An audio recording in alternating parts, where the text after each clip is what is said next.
105편의 말씀은 여러분이 잘 아시는 요셉의 생애에 대해서 아주 간략하게 설명을 하고 있습니다.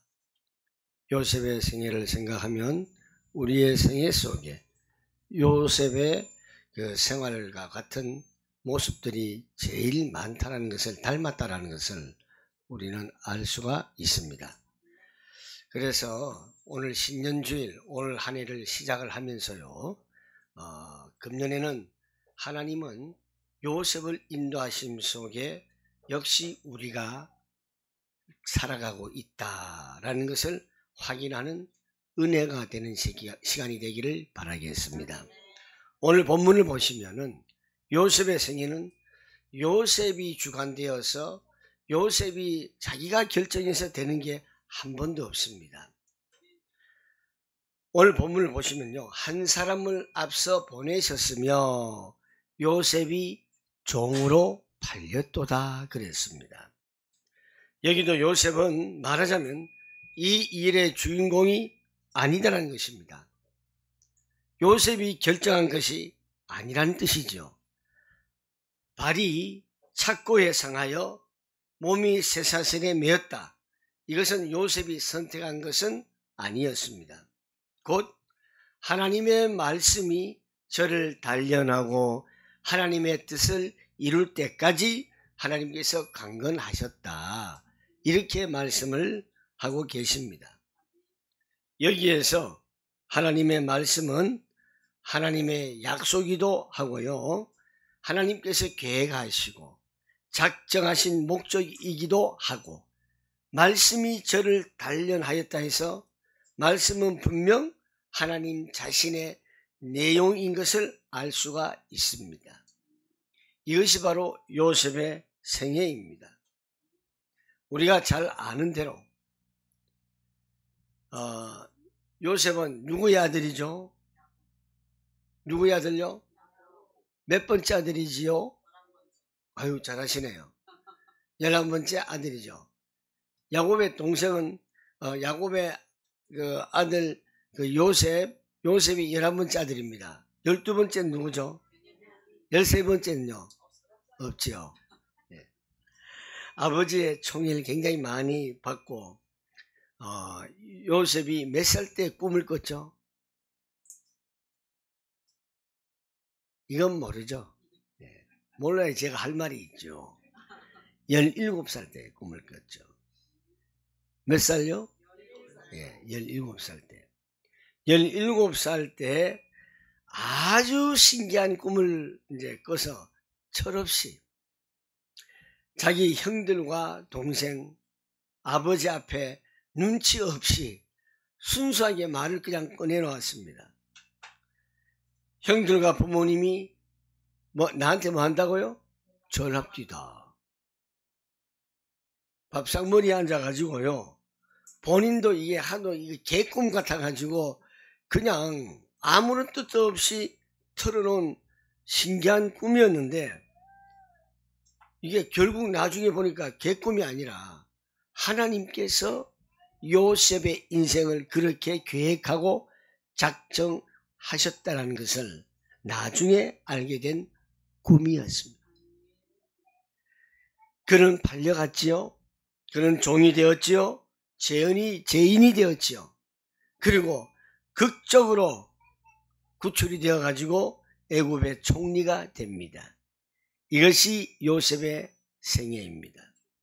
우리는요, 우리 생애 속에서 하나님 계획으로 인도하시는 그 간섭과 또 우리가 책임져야 하는 결정과 선택과 책임과 능력, 의지에 대하여 그 외면할 수 없는 정말 쉽지 않은 신앙생활을 할 수밖에 없습니다.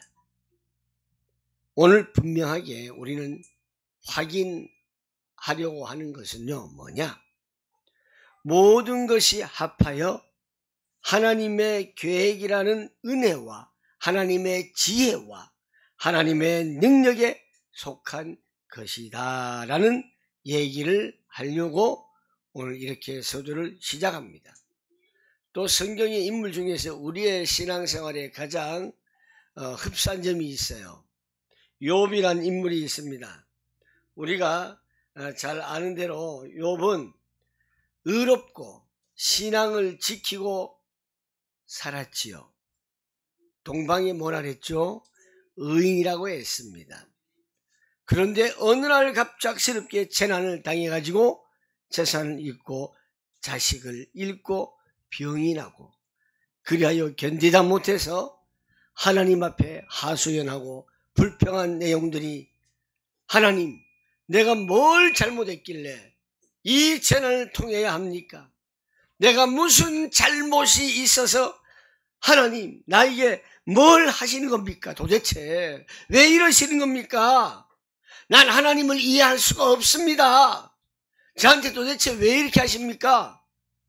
하나님께서 저에게, 많은 사람들에게 동방의 의인이라고 했지 않았습니까? 이렇게 욥이 하나님 앞에 항변을 했습니다. 하나님, 제발 좀 잘했으면 좀 상을 좀 주십시오. 왜 잘못한 것이 없는데 이런 고난과 형벌이 내게 임해야 됩니까? 하나님, 나 좀 만납시다. 나 좀 만나 주십시오. 그리고 대화 좀 합시다. 왜 내 대답을, 나의 말을 듣지 않습니까? 내하고 왜 대화를 하지 않으려고 합니까? 여기에 대한 답은 하나님께서 뭐라고 말씀하셨을까요? 욥아, 시간과 공간을 만들 때 네가 있었느냐? 네가 시간과 공간을 만들었느냐?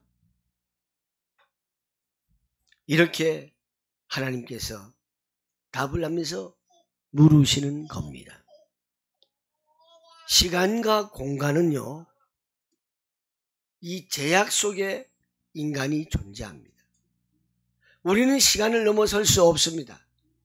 공간을 넘어설 수 없습니다. 그렇지만 하나님 보좌는요, 시간과 공간을 초월합니다. 그 축복이 여러분에게 임하시기를 축원합니다. 시간과 공간, 인간은 만들어내지도 못합니다. 조작을 할 수도 없습니다. 왜요? 하나님이 만들어낸 피조물입니다. 시간도 공간도 하나님이 만드신 것입니다. 인간의 작정과 인간의 논리라는 것은 하나님이 세상과 인류에게 허락한 창조 환경과 질서 대해서 이해를 하며 논리며 결정인 것입니다. 내가 이해가 안 가면은 내가 틀린 것이냐? 바로 이렇게 묻는 것이에요. 여기에 바로 하나님의 작정과 인간의 결정 사이에 확연히 다른 차원이 소개되고 있습니다. 우리가 이것을 우리의 하나님 자녀된 책임으로서 인식할 때도, 내가 결정하는 것이 내 신앙과 내 운명을 결정한다는 하나님의 작정과 대등한 그 책임으로서 생각하시면 절대 안 됩니다. 그것은 하나님만이 하실 수 있는 일입니다. 인간의 운명을 정하고 인간이란 존재를 시작하시고 허락하시는 것은 우리에게 속한 것이 아니라 하나님께 속한 것입니다. 그럼 우리의 책임은 뭐냐? 하나님의 작정이, 하나님의 계획이 나라는 존재를 목적하고 있기 때문에, 나라는 존재의 그 내용이 되어야 하기 때문에 우리는 변화되는 나, 완성되어져 가는 나로 우리는 내용이 담겨져야 한다는 것입니다. 누구 안에서? 하나님 안에서. 그것은 더욱 큰 하나님의 은혜이며 하나님의 간섭이며 하나님의 일하심이라고 할 수가 있습니다. 하나님 되시는 은혜와 우리를 인도하시는 신실함이 우선하며 본질적이라는 것이 우리 신앙의 가장 중요한 근거라는 것을 확인하기 위해서 이 말씀을 드리는 것입니다. 신약성경 마가복음 9장 14절부터 보겠습니다. 마가복음 9장 14절을 살펴봅니다. 때는 변화산에 예수님께서 올라갔다 내려오셨더니 산 밑에서 기다리던 제자들이 귀신 들린 어린아이 하나를 고치지 못해서 어려움을 겪고 있는 그런 장면을 말합니다. 자, 마가복음 9장 14절 화면에 나왔죠? 자, 14절부터 17절까지 시작. 무리가 둘렸고 서기관들이 더불어 변론하더니 온 무리가 곧 예수를 보고 심히 놀라워 문안하거늘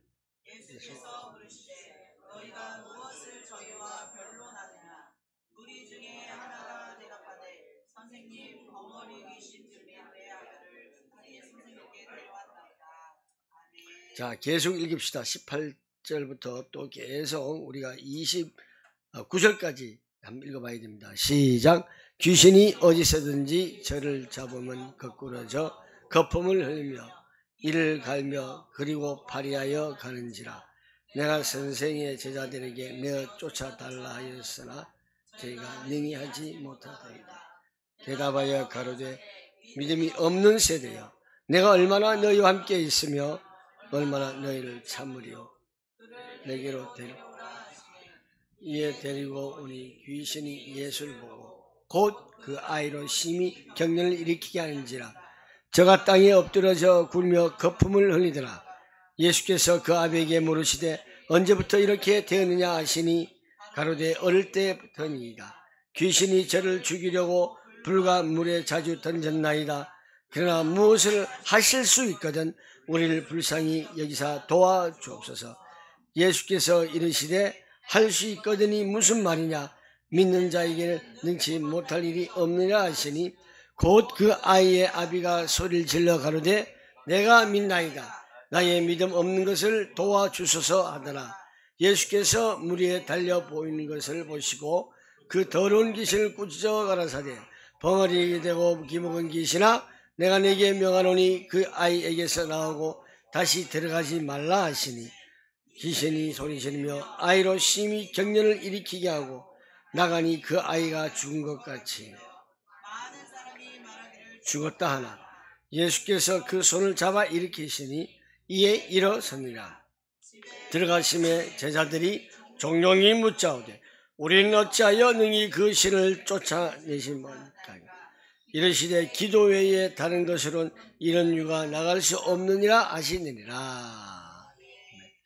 이 이야기는요, 간단한 차원의 이야기가 아닙니다.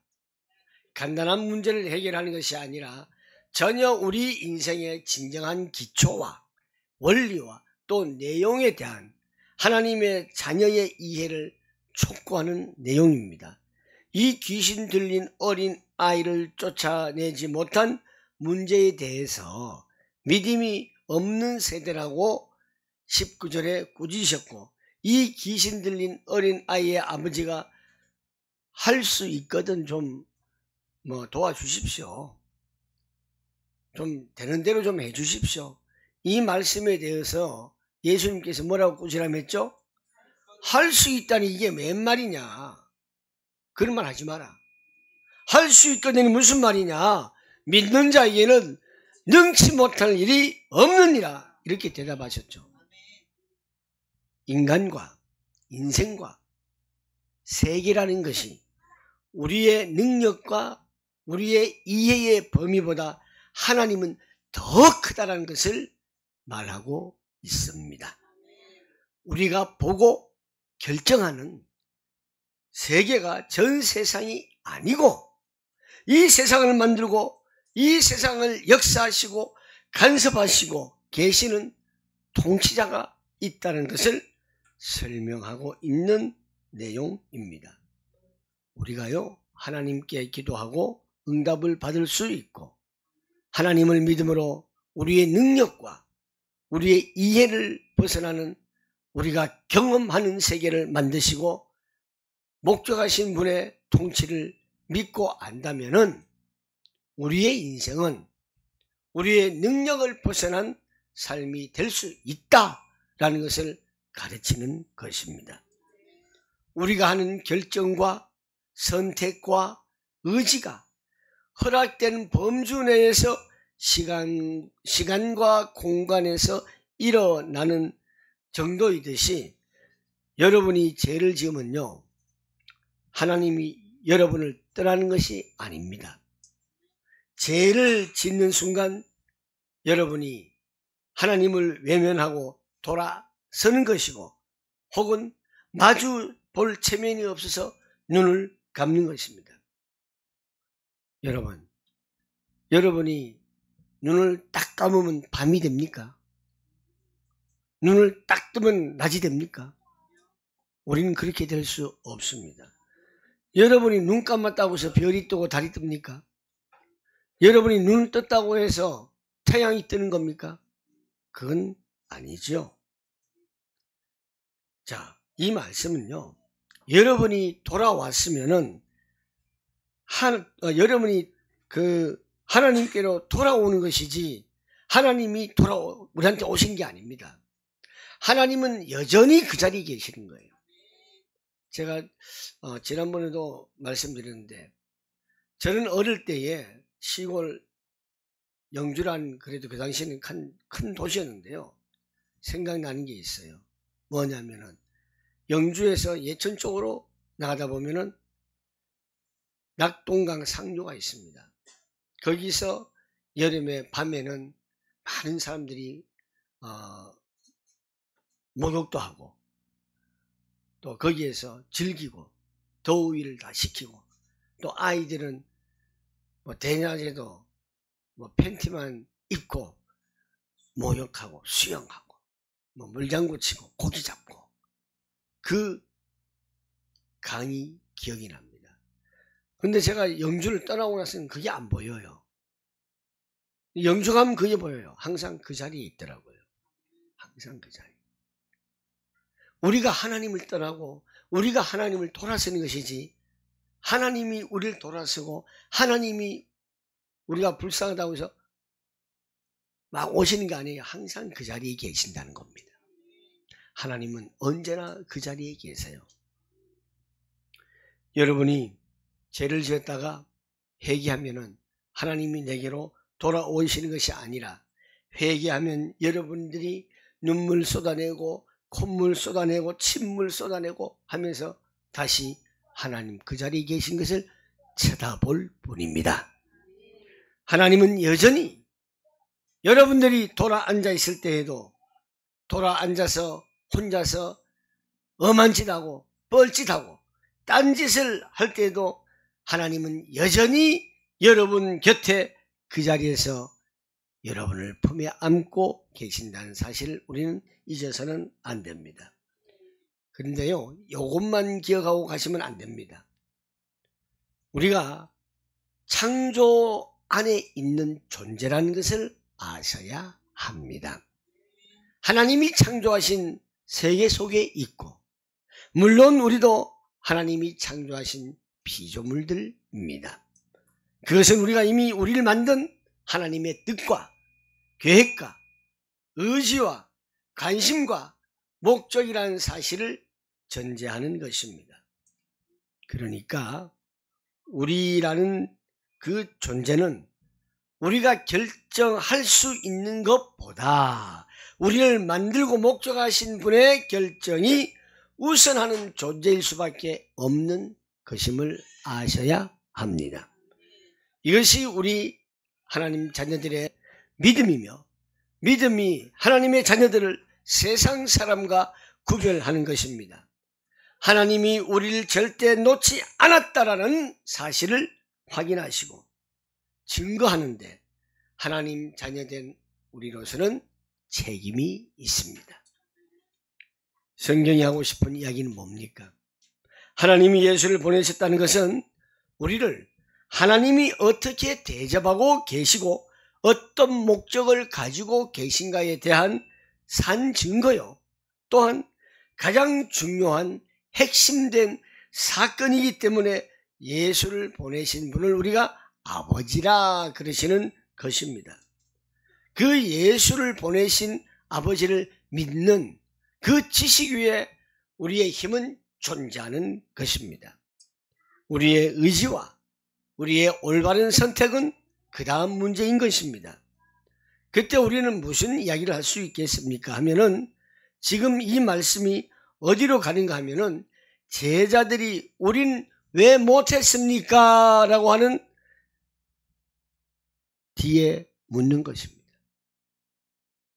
28절 보시면요, 집에 들어가심에 제자들이 조용히 묻자오되 우린 어찌하여 능히 귀신을 쫓아내지 못하였나이까?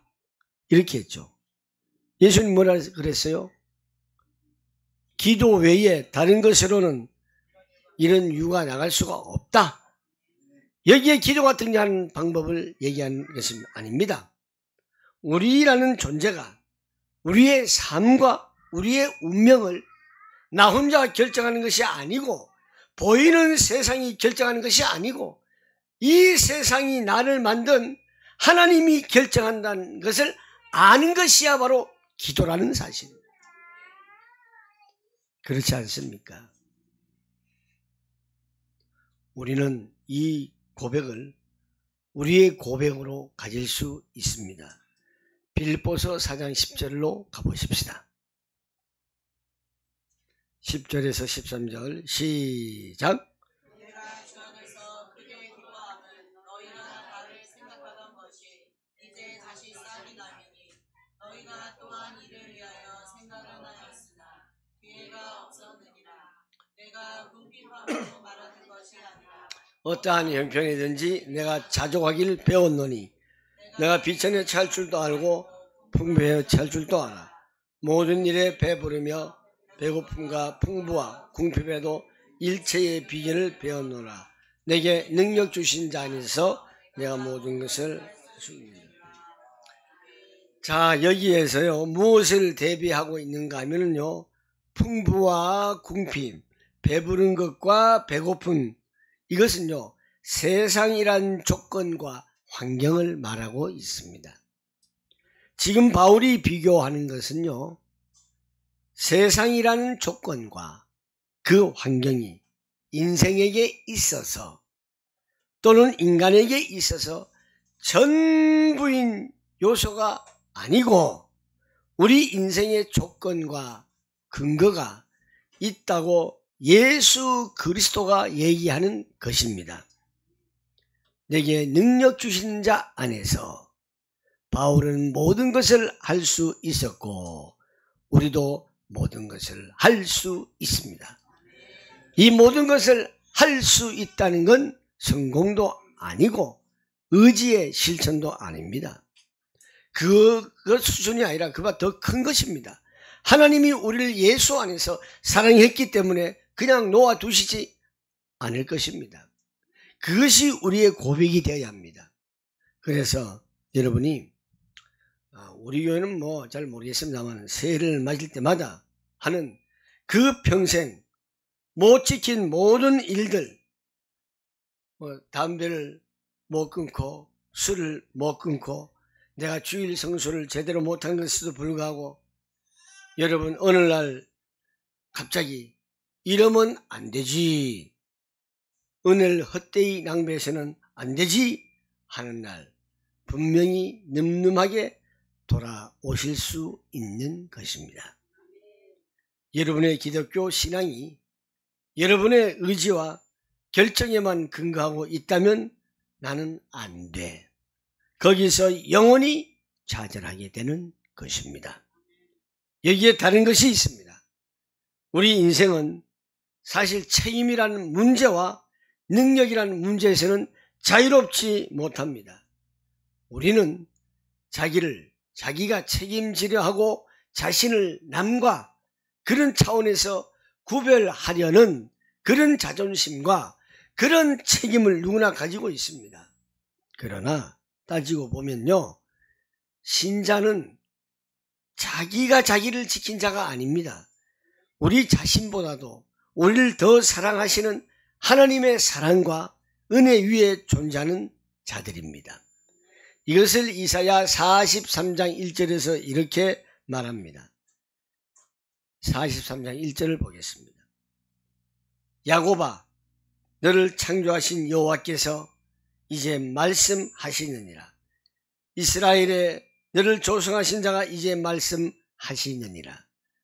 너는 두려워 말라. 내가 너를 구속하였고 내가 너를 지명하여 불렀나니 너는 내 것이라. 아멘. 이게 확연히 다른 기독교 신앙의 복된 내용입니다. 우리는 내가 나에 대해서 책임지고 내가 나에 대해서 가져야 하는 관심보다 하나님이 더 크다라는 사실을 아셔야 합니다. 여러분 부모의 마음이 자식에게 가 있는 것 다 알고 계시죠? 자식이 부모를 더 사랑할까요? 부모가 자식을 더 사랑할까요? 어떨까요? 부모가 자식을 더 사랑합니다. 아닙니까? 자식이 스스로 관심 갖고 책임을 지는 것보다 부모가 더한 것과 같습니다. 아들을 군대에 보내는 어머니의 심정을 아십니까? 엄마, 나 군대 가요. 그럼 그래 잘 갔다 와라. 이런 엄마 있습니까? 있어요, 없어요? 없죠. 아이고, 우리 아들 이제는 뭐 얼마 한 2년도 안 되지만 떨어져 있는데 우리 아들이 아무 일 없어야 될 텐데 떠나보내면 눈물 흘리고 찔찔 흘리고 하죠.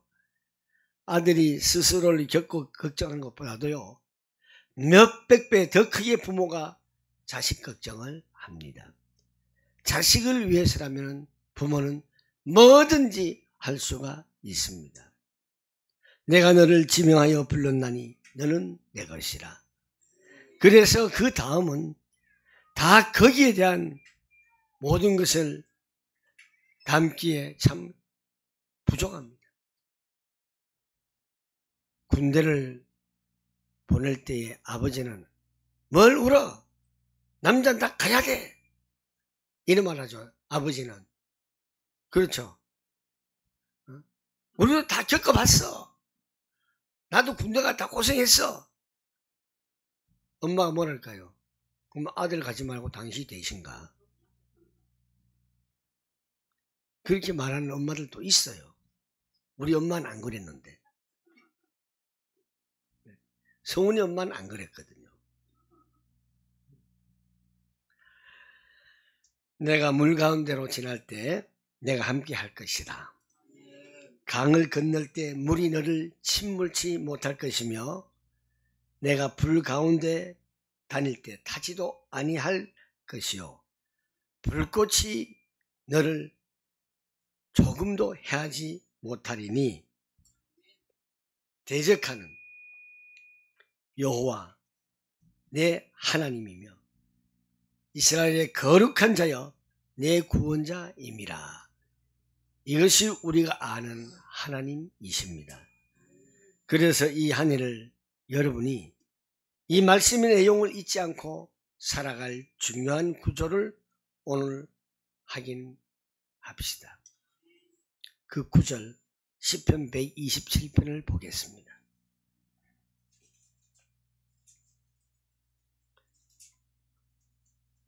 여기 나와 있죠. 야, 읽어보겠습니다. 시작. 여호와께서 집을 세우지 아니하시며 세우는 자의 수고가 어때며 여호와께서 성을 지키지 아니하시며 하수꾼의 경성함이 허사로다.